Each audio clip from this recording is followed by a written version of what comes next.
Good morning student. आज हम हिंदी व्याकरण में मुहावरे क्या होते हैं और लोकोक्तियाँ क्या होती हैं वो हम पढ़ेंगे, समझेंगे और जानेंगे।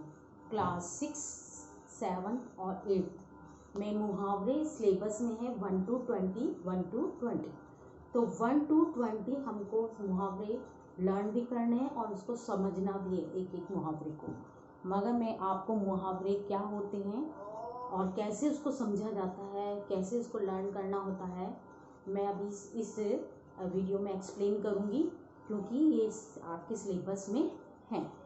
तो मुहावरे, हिंदी व्याकरण में मुहावरे वो होते हैं जो एक वाक्य ना होकर एक वाक्यांश होते हैं और इनको लगाने से, इनका प्रयोग करने से, मुहावरों का प्रयोग वाक्यों में करने से हमारा जो वाक्य है बहुत ही प्रभावशाली और स्पष्ट बन जाता है। और इसको इन हिंदी को व्याकरण में वाक्यों को प्रभावशाली और सुंदर बनाने के लिए मुहावरों का प्रयोग किया जाता है।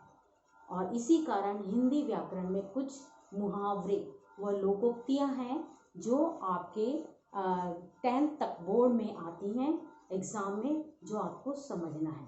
और मुहावरे जो हैं, जैसे कि मैंने कहा पानी पानी होना, यानी कि आप समझ रहे होंगे मैम बोल रहे हैं पानी पानी होना, यानी बर्फ़ जो है पिघल कर पानी पानी हो गई।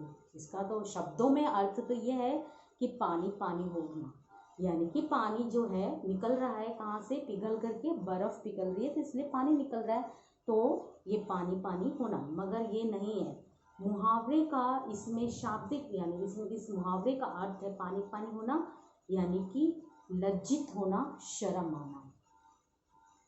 तो इसका वाक्य हम वाक्य में प्रयोग कैसे करेंगे इस मुहावरे को कि रिया जो है, रिया की चोरी पकड़ी गई तो वह पानी पानी हो गई, यानी उसको बहुत ही चोरी पकड़ी गई इसलिए उसकी वो शर्म आई उसको और वो पानी पानी हो गई।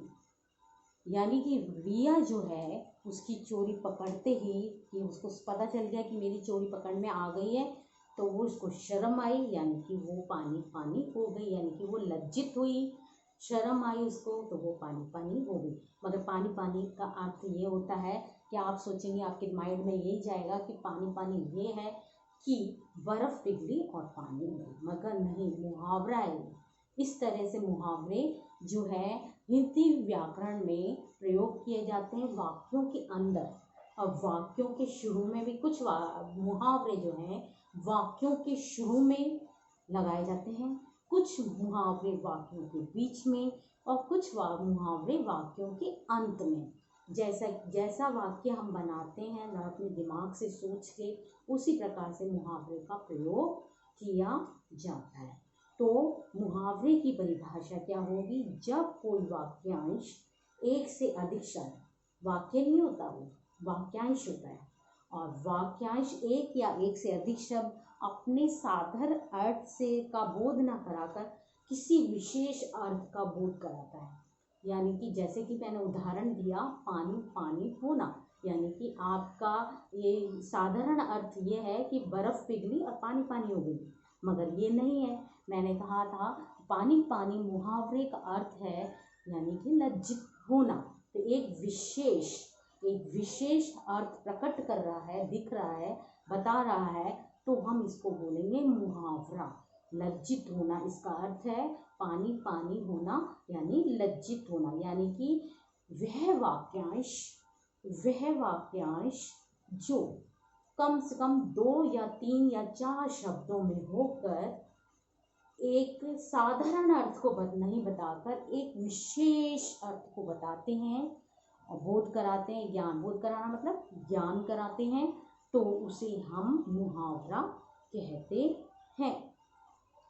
तो हिंदी व्याकरण में मुहावरे क्यों जरूरी है, क्यों याद करते हैं हम मुहावरों को, और क्यों हमारे सिलेबस में होते हैं ये, और क्यों हम इनको लर्न करके और इसका अर्थ समझते हैं, और इस अर्थ को समझ करके हम हिंदी व्याकरण में वाक्य बनाते हैं और वाक्यों में इसको प्रयोग करते हैं, इन मुहावरों को। तो आप देखिए अपने बुक में बहुत सारे आपके बुक में मुहावरे हैं और मुहावरों में से 1 to 20 आपके सिलेबस में है जो आपको लर्न करना है। और मुहावरों की विशेषताएं हैं कि ये सबसे पहले विशेषता ये है कि ये मुहावरा जो है वाक्य नहीं होता, पूरा वाक्य नहीं होता, बल्कि एक वाक्यांश होता है। इसका प्रयोग हम स्वतंत्र रूप से नहीं कर सकते क्योंकि इसका स्वतंत्र रूप में कोई मतलब नहीं है। इसका प्रयोग बल्कि हम प्रारंभ में, वाक्य के बीच में, अंत में, कहीं भी कर सकते हैं जहाँ पर आपको उपयुक्त लगे कि हमें हमारा वाक्य सही और शुद्ध इस प्रकार से बनेगा जब हम वाक्य का प्रयोग करेंगे। और इसका अपना एक विशेष अर्थ होता है। वैसे जैसे कि मैंने बताया, पानी पानी होना यानी कि आपके दिमाग में यही आएगा, पानी पानी, जगह जगह पानी पानी हो रहा है, बर्फ़ पिघल रही है, या तो फिर आप इसका विशेष अर्थ यह है कि लज्जित होना। तो इसका विशेष अर्थ होता है। मुहावरे का तीसरी विशेषता ये है। और मुहावरे का प्रयोग क्यों करते हैं? मुहावरे का प्रयोग इसलिए करते हैं कि हिंदी व्याकरण में हमारी जो भाषा है सुंदर, सरल और स्पष्ट, प्रभावशाली बने। और भाषा को प्रभावशाली बनाने के लिए हम मुहावरों का प्रयोग करते हैं। जैसे कि उदाहरण एक और देती हूँ मैं आपको कि ऊंची अंगूठा दिखाना, मुहावरा है अंगूठा दिखाना, यानी कि स्पष्ट इनकार करना, यानी कि मना कर देना। जब कोई व्यक्ति आपको काम करने के लिए मना करता है तो वो अंगूठा दिखाना। तो अंगूठा दिखाने का मतलब तो ये भी सोच सकते हैं आप, चिढ़ाना, मगर हिंदी व्याकरण में इसका अर्थ है कि ये साफ इनकार कर देना। तो हम इसका वाक्य में प्रयोग कैसे करेंगे?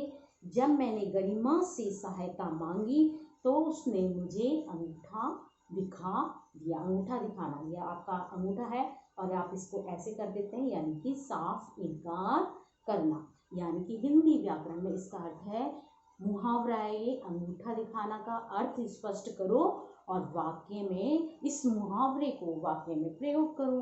तो हम कैसे करेंगे? इसका अर्थ लिखेंगे साफ इनकार करना। और दूसरा, इसका वाक्यों में प्रयोग करने के लिए हम एक अपने दिमाग से, अपने माइंड से वाक्यों को याद करने की जरूरत नहीं है।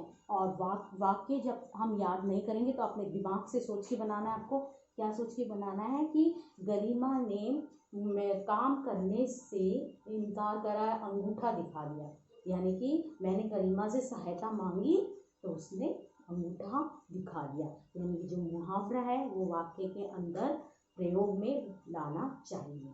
तो आपको समझ में आ गया कि अंगूठा दिखाना यानी साफ इनकार करना। इस प्रकार से आपके बुक में काफ़ी सारे मुहावरे हैं और जिनका अलग अलग अर्थ है।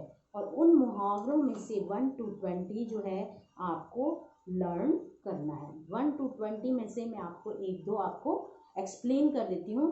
जैसे कि अंधे की लाठी होना।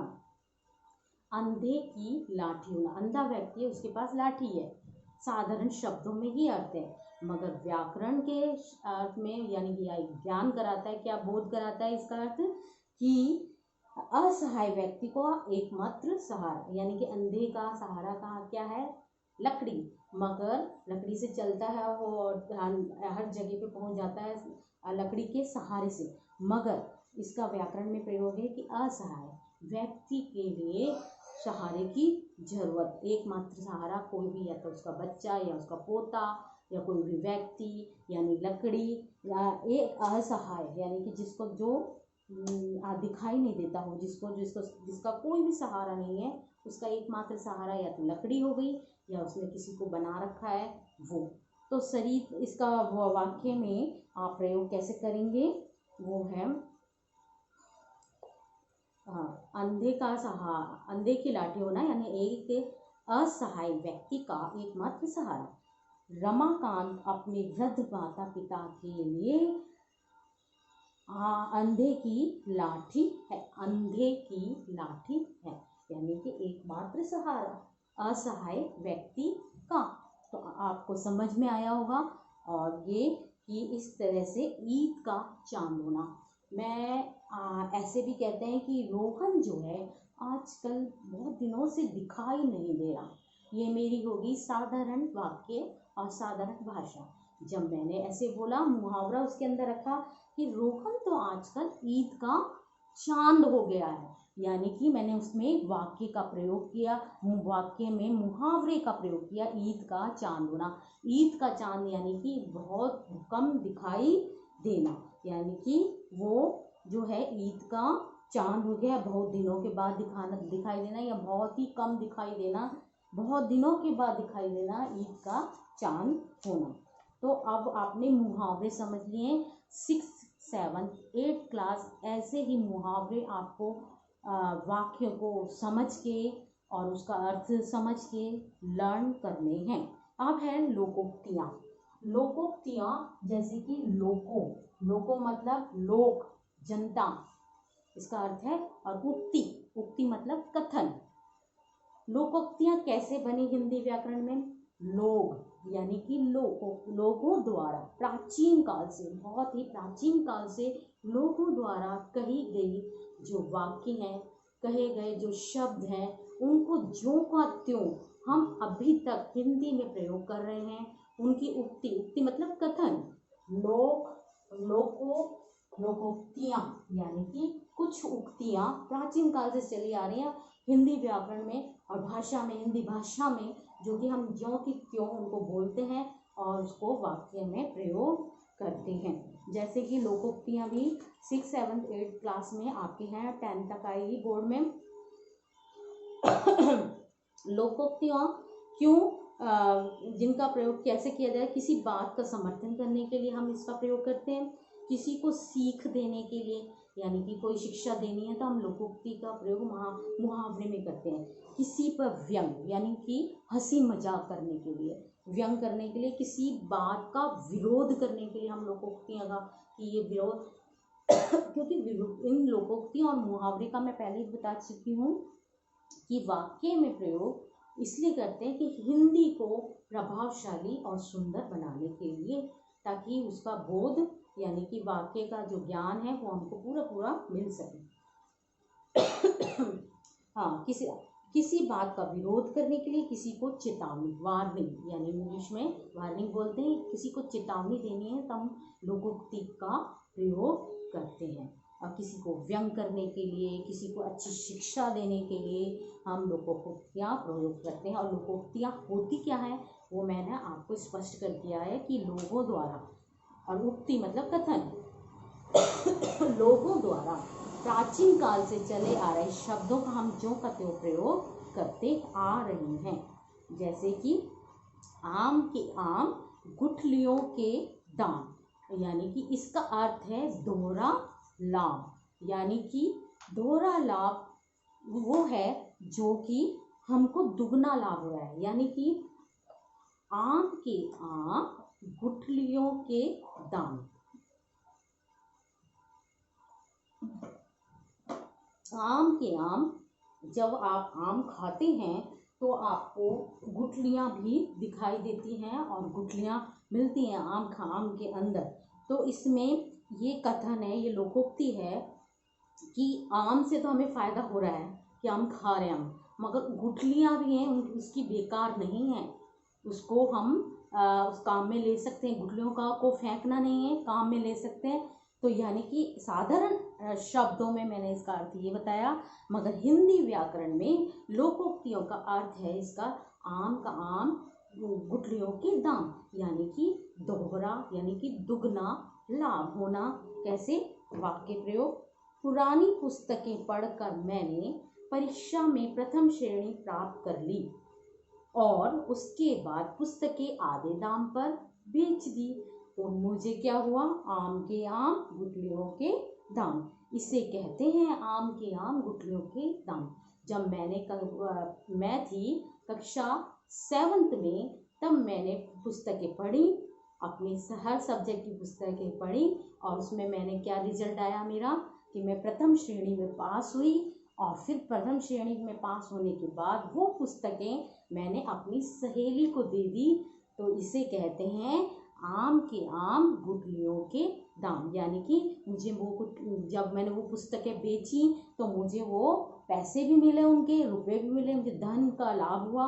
तो इसका मतलब ये हुआ कि मुझे दोहरा लाभ हुआ। मैंने उन पुस्तकों से कितना लाभ कमाया, पहले पढ़ा भी उनको और फिर उनको बेचा तो मुझे मुझे पैसे और धन का लाभ हुआ।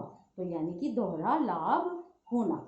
इस प्रकार से आप समझ गए होंगे कि लोकोक्तियाँ किसे कहते हैं और इनका प्रयोग क्यों किया जाता है, हिंदी व्याकरण में क्या करना जरूरी है, इनको याद क्यों करते हैं, इनका अर्थ क्यों समझते हैं। इसी प्रकार से मुहावरे और इसी प्रकार से लोकोक्तियाँ, और आपको आपके अपने सिलेबस में इसको लर्न करनी है और लिख लिख के देखना है। और वाक्य का प्रयोग आप अपने शब्दों में कर सकते हैं, मगर वाक्य का प्रयोग करते समय ये ध्यान रखना है कि वाक्य जो है शुद्ध होना चाहिए। अशुद्ध वाक्यों पे आपके सर्कल लग जाएगा और आपके मार्क्स कट हो जाएंगे। वाक्यों का प्रयोग करते समय शुद्धता का ध्यान रखना है कि वाक्य शुद्ध होना चाहिए, और ये वाक्य के अंत में भी लग सकते हैं और बीच में भी लग सकते हैं और शुरू में भी लग सकते हैं। तो आप इसको पढ़ो और समझो। Thank you.